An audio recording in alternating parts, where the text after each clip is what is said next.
Ya pemirsa, walau pemerintah sudah mengeluarkan larangan mudik Lebaran 2021, masih ada warga yang tetap nekat mudik ke kampung halaman. Risiko penularan COVID-19 pun membayangi. Simak perbincangan JPM TV bersama Dr. Siti Nadia Tarmizi, juru bicara vaksinasi COVID-19 Kementerian Kesehatan. Berikut ini. Indonesia masih menghadapi pandemi COVID-19, peningkatan kasus masih terjadi. Salah satu penyebabnya adalah lalai penerapan protokol kesehatan dan tidak taat terhadap kebijakan yang dibuat pemerintah. Salah satunya adalah larangan mudik. Saya akan membahasnya bersama dengan Dr. Siti Nadia Tarmizi, juru bicara vaksinasi COVID-19 yang juga Direktur Pencegahan dan Pengendalian Penyakit Menular Langsung Kementerian Kesehatan. Apa kabar, Bu Nadia? Baik, sehat ya. Sehat, Bu. Ya. Bu, Ibu melihat sekarang tren dari kasus positif di Indonesia ini apakah menunjukkan satu perbaikan ke arah yang baik atau sebenarnya masih banyak?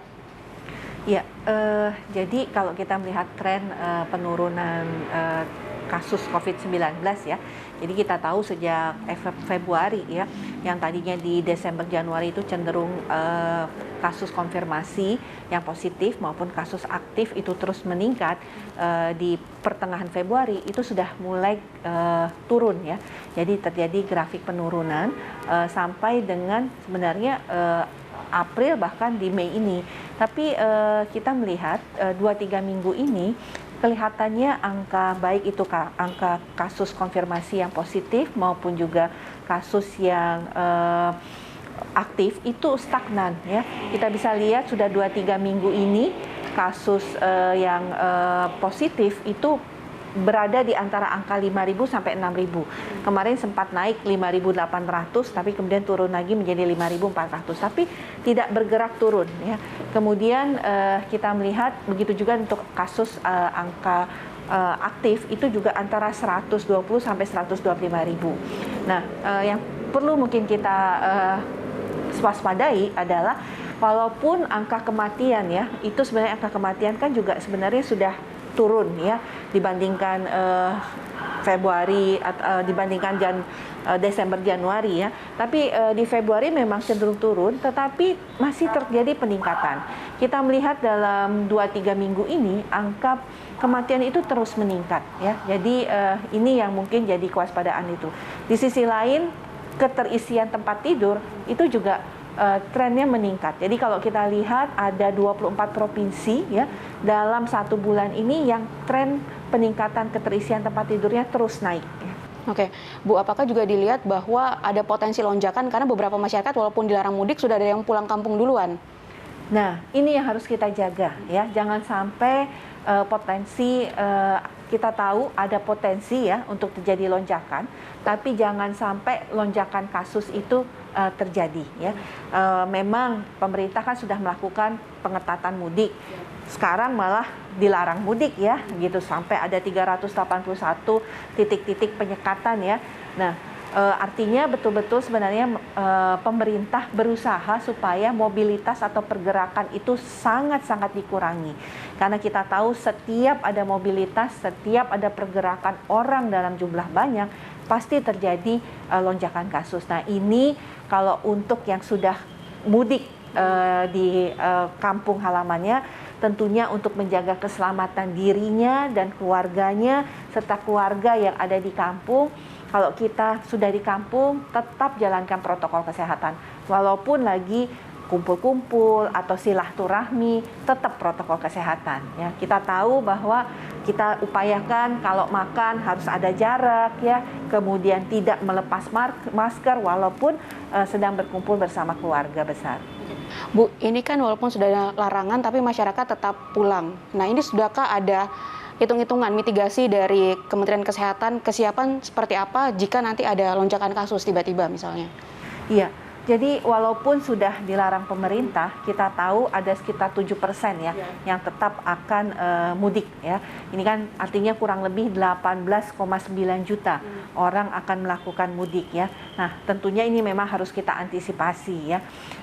Kalau pertama adalah tentunya nanti untuk daerah-daerah yang menerima para pemudik ini, kita ingat kita masih menerapkan PPKM Mikro, yang artinya pembatasan-pembatasan itu harus tetap dilaksanakan.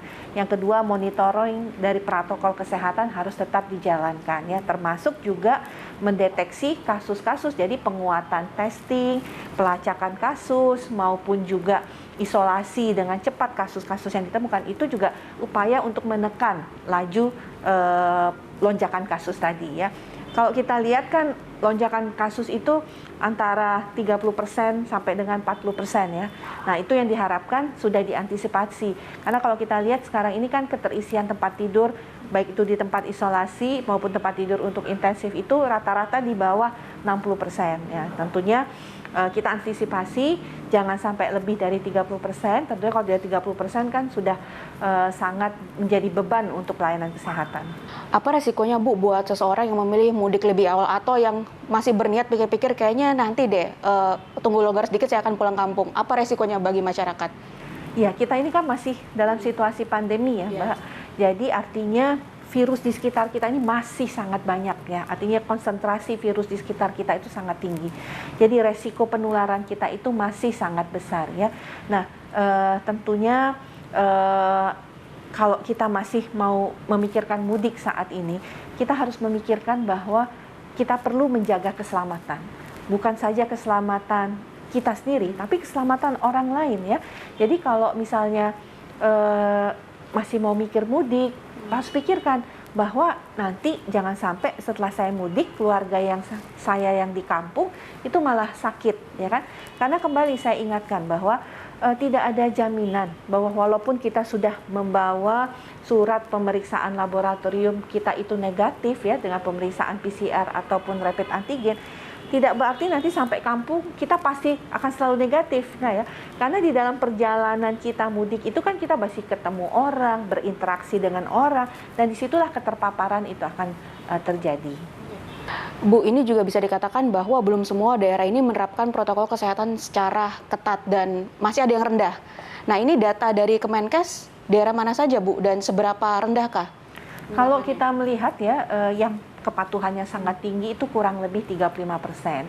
Yang kepatuhannya sangat rendah itu sekitar 33%, dan sisanya itu kepatuhannya kurang, ya. Nah, artinya kalau kita melihat ini masyarakat kita ini, ya, kalau mau di rata-rata ya 60% itu kan masih kurang patuh, ya, terhadap protokol kesehatan.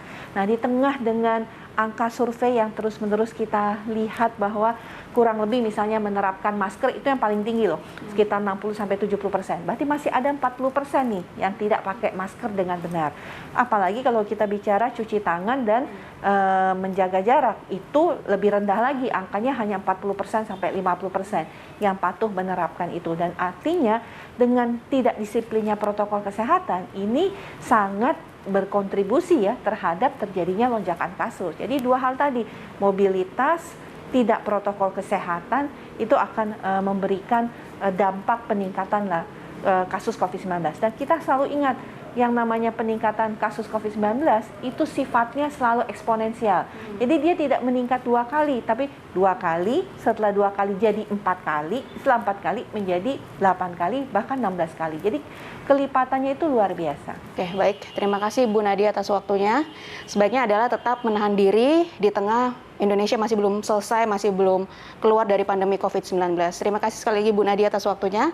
Demikian perbincangan saya bersama dengan Dr. Siti Nadia Tarmizi, juru bicara vaksinasi COVID-19 Kemenkes yang juga Direktur Pencegahan dan Pengendalian Penyakit Menular Langsung Kemenkes.